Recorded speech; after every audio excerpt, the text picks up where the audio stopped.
জয় রাধেশ্যাম। উৎপন্না একাদশী 2024 ব্রতটি কবে অনুষ্ঠিত হতে চলেছে, পালনের সময় কি, ব্রতটি কেন আমরা পালন করব, পালন করলে কি ফল প্রাপ্ত হব, ব্রতের মাহাত্ম্য কি ইত্যাদি সম্পর্কে বিশদ জানতে পুরো ভিডিওটি আমরা একবার দেখে নেব।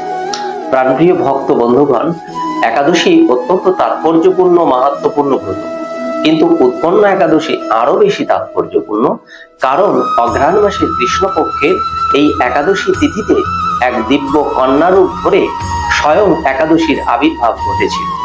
একাদশীর উৎপত্তি বা আবির্ভাব হয় এই একাদশীকে উৎপন্না একাদশী নামে অভিহিত করা হয়।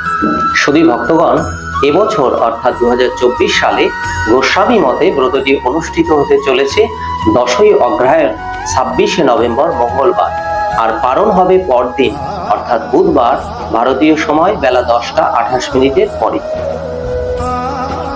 এবার ব্রতটি আমরা কিভাবে পালন করব সে প্রসঙ্গে আসা যাক। বন্ধুগণ, ব্রতটির পূর্ণ সুফল প্রাপ্ত হতে গেলে আমাদের কিছু নিয়ম নীতি মেনে ব্রতটি উদযাপন করতে হবে।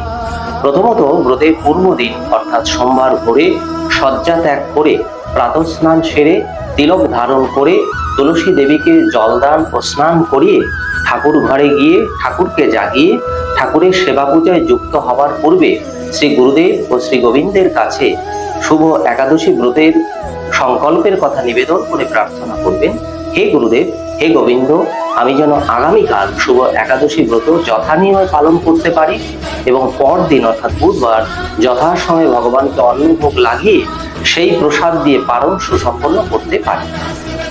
দ্বিতীয়ত, ব্রতের পূর্বদিন অর্থাৎ সোমবারে আহার বিহার দেহ ও বাক সংযম পালন করতে হবে। শুদ্ধ আহার গ্রহণ, আমিষাহার অবশ্যই বর্জন করতে হবে। শুদ্ধ ও পবিত্র স্থান যথা গৃহ বা মন্দিরে যাওয়া বিধেয়। দৈহিক ভোগসুখ বাসনা অবশ্যই ত্যাগ করতে হবে। আলাপ ব্যবহারে শালীনতা ও মিষ্টতা বজায় রাখতে হবে।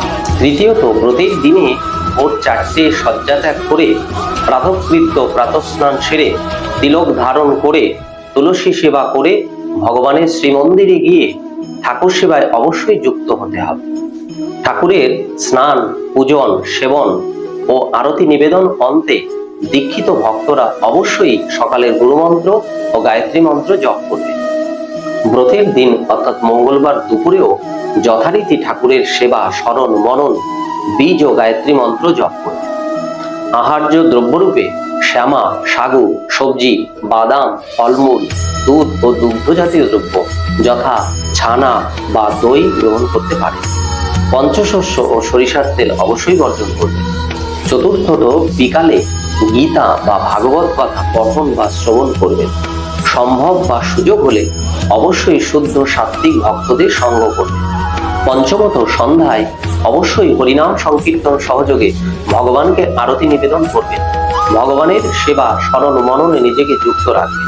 সান্ধ্যকালীন বীজ ও গায়ত্রী মন্ত্র জপ করবেন।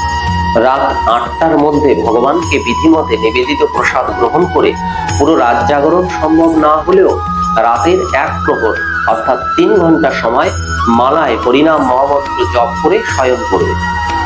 পারণ দিন অর্থাৎ বুধবারেও খুব ভোরে শয্যা ত্যাগ করে প্রাতঃকৃত্য প্রাতঃস্নান সেরে তিলক ধারণ ও তুলসী সেবা করে ভগবানের সেবা পূজায় যুক্ত হবে এবং অন্ন বা অন্ন জাতীয় খাদ্যদ্রব্য যথা চিরা মুড়ি খই প্রভৃতি ভগবানের উদ্দেশ্যে নিবেদন করবে। এরপর ওই নিবেদিত প্রসাদ বেলা 10:28 পরে গ্রহণ করে পারণ সুসম্পন্ন করবে। পারণকালে আপনি যে মন্ত্র উচ্চারণ করবেন সেটা হলো ভব প্রসাদ শিকারাত কৃতং যৎ পারণং ময়া ব্রত নানেন সন্তুষ্ট স্বস্তি ভক্তিং প্রযচ্ছমে। হে প্রভু, ভবদীয় প্রসাদ শিকারার্থ আমি পালন করছি, আপনি এই ব্রত দ্বারা প্রীত হয়ে আমাকে কল্যাণ ও ভক্তি প্রদান করুন। হে কেশব, আমি অজ্ঞান অন্ধকারে অন্ধীভূত হয়ে রয়েছি, এই ব্রত দ্বারা আপনি সুমুখ হয়ে আমার প্রতি প্রসন্ন হন, আমাকে জ্ঞান নেত্র প্রদান করুন। এবার আমরা এই ব্রতের মাহাত্ম্য কথা মন দিয়ে শ্রবণ করব। শ্রী যুধিষ্ঠির মহারাজ ভগবান শ্রীকৃষ্ণকে বললেন, হে প্রভু, দেবতাদের প্রিয় এই একাদশী তিথি কি প্রকারে হলো তা আমায় শ্রবণ করান। উত্তরে ভগবান শ্রীকৃষ্ণ বললেন, পুরা কৃত যুগে পার্থ মোর নামাহি দানব অত্যদ্ভুত মহারৌদ্র সর্বদেব ভয়ঙ্কর। হে কুন্তী নন্দন, সত্যযুগে মূর নামে এক ভয়ঙ্কর অসুর ছিল। সে দেবতাদের পরাজিত করে স্বর্গরাজ্য অধিকার করল এবং দেবতাদের উপর বিভিন্নভাবে অন্যায় অত্যাচার করতে লাগলো। অসুরের হাত থেকে রক্ষা পাবার জন্য দেবতারা শ্রী মহাদেবের নিকট গমন করে তার কাছে সমস্ত কথা প্রকাশ করলেন। সে কথা শ্রবণ করে মহাদেব বললেন, হে দেবরাজ, যেখানে শরণাগত বৎসল জগন্নাথ গরুধ্বজ বিরাজ করছেন, তোমরা সেখানে যাও। তিনি আশ্রিতদের পরিত্রাণকারী, তিনি নিশ্চয়ই তোমাদের মঙ্গল বিধান করবেন। দেবাদিদেবের কথা মতো দেবরাজ ইন্দ্র দেবতাদের নিয়ে ক্ষীর সমুদ্রের তীরে গমন করলেন। জলে শায়িত শ্রী বিষ্ণুকে দর্শন করে দেবতারা হাত জোর করে তার স্তব করলেন। স্তুতির মাধ্যমে নিজ নিজ দৈন্য দুঃখের কথা তারা ভগবানকে নিবেদন করলেন। তাদের স্তবে প্রসন্ন হয়ে ভগবান শ্রীহরি দেবতাদের রক্ষার জন্য দেবলোকে গমন করলেন। তিনি সুদর্শন চক্র দ্বারা বহু অসুরকে বধ করলেন।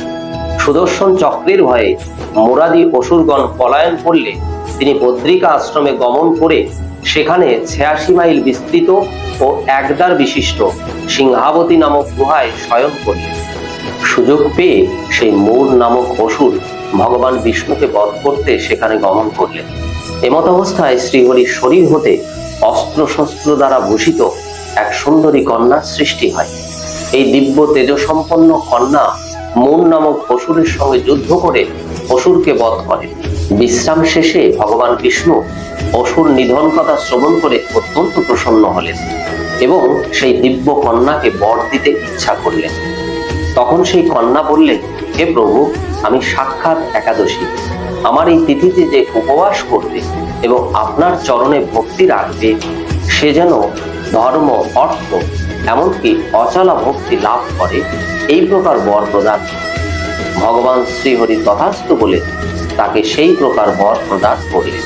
একাদশাং সমুৎপন্না মম ভক্তি পরায়ণা অত একাদশী দেব তব নাম ভবিষ্যতি দগ্ধা পাপানি সর্বাণি দাস্যামি পদম ব্যয়।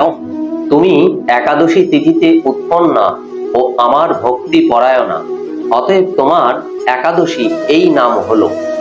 আমি তোমার ব্রতকারী সমস্ত পাপ নষ্ট করে তাকে পরম গতি দান করব। ভগবান শ্রীকৃষ্ণের মুখপদ্ম হতে এ প্রকার কথা শ্রবণ করে শ্রী যুধিষ্ঠির মহারাজ অত্যন্ত প্রসন্ন হলেন। সকল ব্রতকারী দিবারাত্রি ভক্তি পরায়ণ হয়ে এই উৎপন্না একাদশীর উৎপত্তি ও মাহাত্ম্য কথা শ্রবণ করলে শ্রীহরির আশীর্বাদ লাভে ধন্য হবে। তাই আসুন আমরা সকলে এই উৎপন্না একাদশী ব্রত পালন করি এবং অন্যদেরকেও এই ব্রত পালনে উৎসাহিত করি।